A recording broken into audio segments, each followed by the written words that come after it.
even in his agony. He had a wicked sense of humor that was with him, I think, even to the very last day. How am I doing on time? Did I see that? Okay, I'm still okay. I'm sorry. I said, well, in the evening hours of 25 June 2009, my wonderful younger brother, as I believe, went to dwell with the angels. We called each other, probably going back to my trip to France, mon frère, which is just French for my brother. That's just how we addressed each other. And so I could, what could I think at that moment, but this will be in Latin. Ascende, fratemi, ascendi al celos, habita nunquam angelis. When my brother ascended to the heavens, dwell thou now with the angels. Okay, now begins the transition to my second theme here. In the bleak dawn hours after he died, June 26th, there was this project I had in mind of something to write for Sarah. And in the sleepless hours over at my sister-in-law's, my now widowed sister-in-law's house, June 26th, I began to compose something. I'll limit myself to saying that it was a literary composition, a speech of a certain time, but it was born, not the idea, but the actual composition in the darkness of that unbelievable loss. My brother leaving behind 2 teenage kids. I mean, trying to be a good uncle could never take his place. But anyway, something began to be composed in those days. Those days of early July were traumatic for all of us, of course, with Sarah's resignation, but for me, they were even more so. His funeral was 2 July, 2nd of July.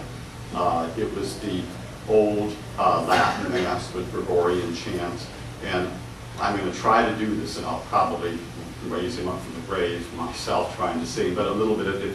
Cum sanctis tuis in aeternum, quia pius es, requiem aeternam dones Domine, et lux perpetua lucia Deis, cum sanctis tuis in aeternum, quia pius es. That's just like eternal rest grant unto them, O Lord, perpetual life. But it is a little bit of the ceremony that he had.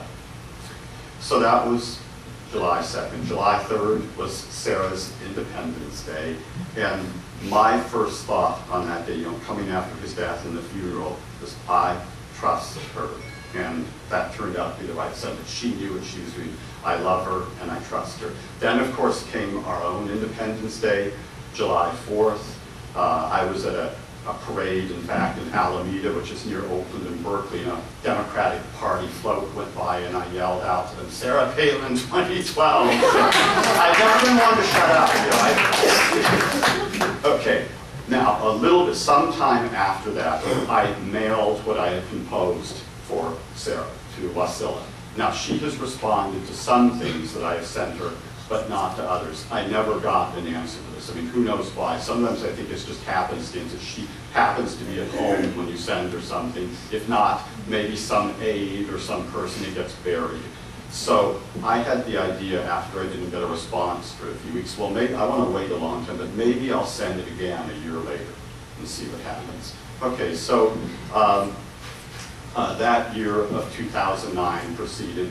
We came to so much was happening. November 17th, the day her wonderful book came out, and even though I pre-ordered a couple of copies, I went to pick one up at the local Barnes and Noble. It was a sort of warm, slightly drizzly night. I brought that home. I happened, though, that same day to have received a signed photo from Sarah, rather large, personally addressed me with this picture here. So I also bought a frame, very conveniently, at this little shopping center. Okay, well, November, I am conscious of the tick of time, so sorry guys if this is a little bit disjointed, but November 2009 then faded into 2010. We had the electoral triumphs. Let me now skip ahead to March of this current year and tell you just a little bit about a wonderful friend I have named Colleen. Colleen and her husband Charlie are two of my best friends in this world. Colleen reminds me a lot of Sarah. She was a shooter from a very young age. In fact, her mom thought she'd never get married because she was such a tomboy. But they've been happily married for 30 years. In late March, I read about the CSU Stanislaus event where Sarah was going to be speaking.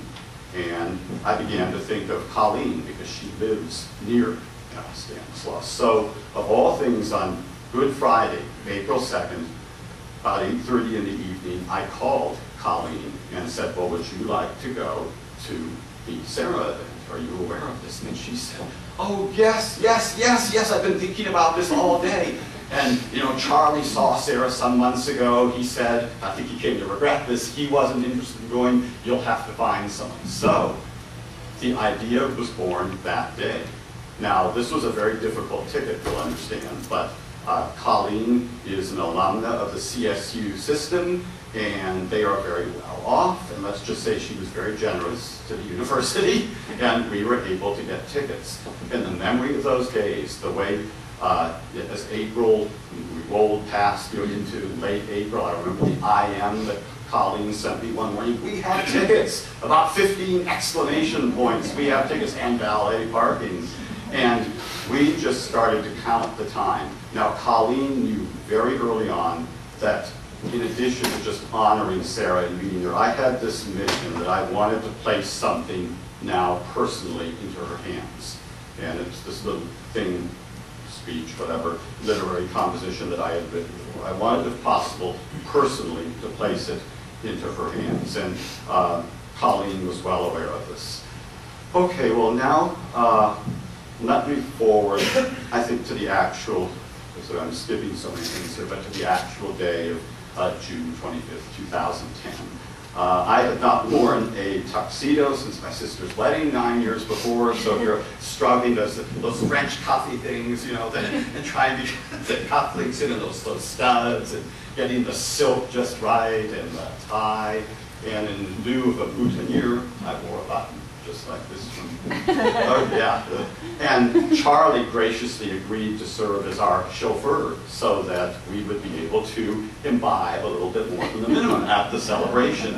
Okay, now, I could talk to you guys for an hour about the reception, about the wonderful couple, Bruno and Christina, that we met at that time, about the talk that Colleen and I had. I could talk to you about the little confrontation I had with the media when we walked in, because I told them off a little bit, I did.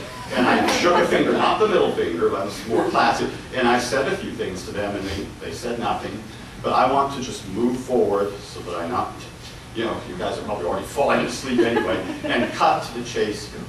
Colleen and I took our places at the dinner, and Sarah entered shortly thereafter. And I'll tell you what Colleen's initial reaction was. It was totally in a positive way. She said, oh, she's so petite. She's so tiny, but she meant it in a good way because her stature is that of a giant. And yet she's, oh, she's so little, but she was saying it with love in her heart because Charlie and Colleen love Sarah as I do. Okay, Sarah took her place at the lead table, and we were beginning to gather at that point that there was going to be no regular reception. If I was going to see Sarah, I had to sort of go rogue and do something a little bit irregular and take the chance that security might throw me out. But and you know, maybe I shouldn't have done this, but I decided to do it. Now, Colleen is Charlie is